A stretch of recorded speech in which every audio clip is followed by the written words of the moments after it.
વિનાશક સ્થિતિ બાદ અનેક પરિવારો હજુ પણ મુશ્કેલીઓનો સામનો કરી રહ્યા છે। ત્યારે સમાજસેવાની અનોખી મિસાલ બનીને ગોકુલ ગ્રુપ ચેરિટેબલ ટ્રસ્ટે પૂરગ્રસ્ત વિદ્યાર્થીઓ માટે એક પ્રશંસનીય પહેલ હાથ ધરી છે।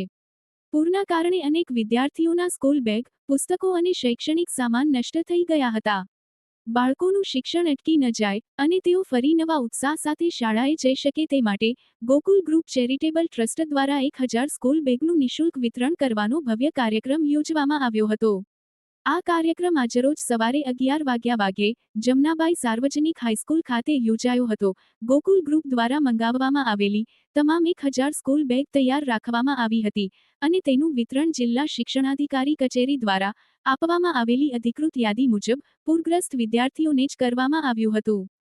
કાર્યક્રમમાં જિલ્લા શિક્ષણાધિકારી સહિત ગોકુલ ગ્રુપ ચેરિટેબલ ટ્રસ્ટના આગેવાન પી.ડી. પટેલ દ્વારા ટ્રસ્ટના તમામ સભ્યો અને સેવાભાવી નાગરિકોને પૂરથી પ્રભાવિત બાળકો માટે આ માત્ર એક સ્કૂલ બેગ નથી, પરંતુ તેમના શિક્ષણ, આત્મવિશ્વાસ અને ઉજ્જવળ ભવિષ્ય તરફનું એક નવું પગલું છે।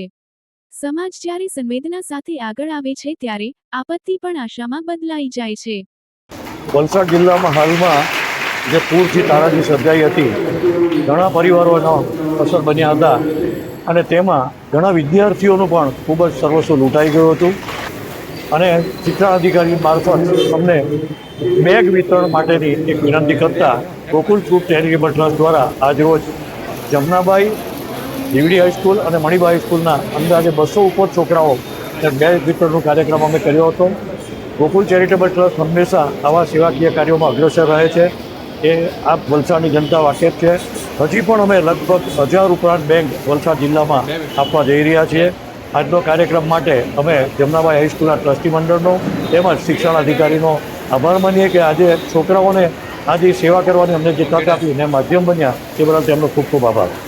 જ્યારે અંતરિયાળ વિસ્તારમાં જ્યાં પૂરના પાણી ભરાયા હતા, જે શાળાઓની અંદર વિદ્યાર્થીઓના ઘરે, તો અમે જ્યારે મુલાકાતે ગયા ત્યારે શાળાઓની અંદર 5-5 ફૂટ પાણી હતું, એટલે જેના કારણે શાળાઓની અંદર બધું જ નુકસાન, એટલે બેન્ચથી માંડીને અમારા સ્માર્ટ બોર્ડ્સ, કમ્પ્યુટર, રેકોર્ડ્સ, આ બધું જ નુકસાન પામ્યું હતું। એટલે રેકોર્ડ્સ એટલે વિદ્યાર્થીઓનું ભાવિ, તો એટલા માટે એક ચિંતા પણ એ થઈ। સાથે સાથે એ ત્યારથી જ વિચાર આવ્યો કે જો આટલું પરિસ્થિતિ અહીંયા હોય તો બાળકોને પણ ઘરે એમના પુસ્તકોને બધું જતું જ રહ્યું છે, તો એમના માટે શું કરી શકાય? એટલે પહેલું પગલું અમારું એ હતું કે પાઠ્યપુસ્તક।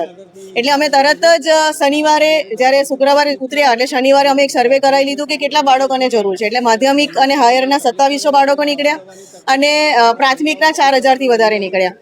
એટલે આ રીતે જેટલા બાળકોની જરૂર હતી અમે તરત જ નિયામક સાહેબ સાથે વાત કરી અને તેમણે તરત જ કીધું કે તમે ડિમાન્ડ મોકલો, અમે તાત્કાલિક અહીંથી રવાના કરીએ છીએ।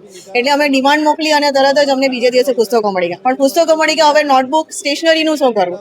એટલે ઘણી બધી સેવાભાવી સંસ્થાઓ આમ સ્થળ પર જઈને તો બાળકોને આપતી જ હતી, પણ ઘણીવાર એવું થાય કે કોઈક બાળક સુધી પહોંચી જાય પણ ઘણા બાળકો સુધી ના પહોંચે।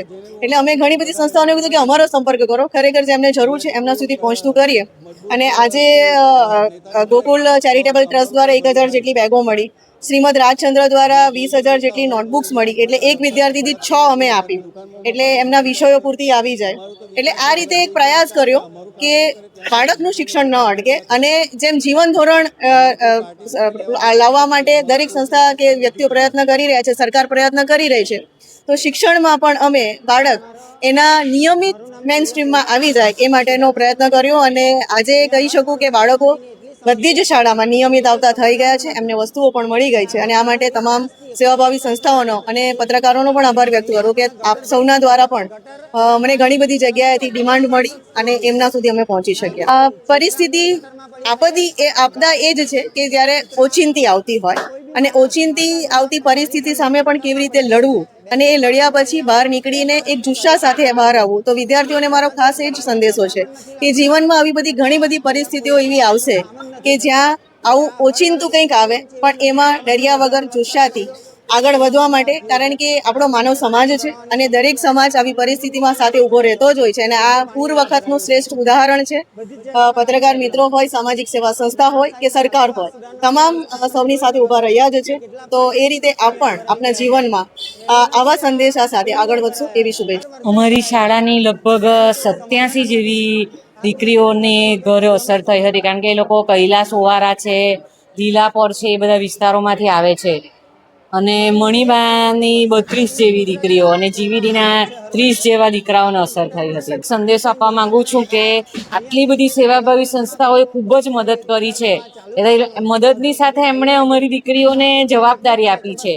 એટલે હું એક શાળાના આચાર્ય તરીકે એક ખાતરી આપું છું શિક્ષણ વિભાગ તરફથી કે એમણે જે જવાબદારી આપી છે તેનો અમે સંપૂર્ણપણે શિક્ષણમાં એ લોકો પોતાનું બધું જ આપી દે એની ખાતરી આપું છું. અને ભણતરમાં વ્યવસ્થિત રીતે નિયમિત રીતે શાળાએ આવે અને નિયમિત બધો જ અભ્યાસ એમનો પૂરો કરે એ ખાતરી આપું છું આચાર્ય તરીકે મારા તરફ. આવી જ તાજી, વિશ્વસનીય અને જનહિતની દરેક ખબર માટે જોડાયેલા રહો ગુજરાત વોઇસ ન્યૂઝ સાથે. વિડિયો પસંદ આવ્યો હોય તો લાઇક કરો, શેર કરો, ચેનલને સબસ્ક્રાઇબ કરો અને બેલ આઇકોન દબાવવાનું ભૂલશો નહીં.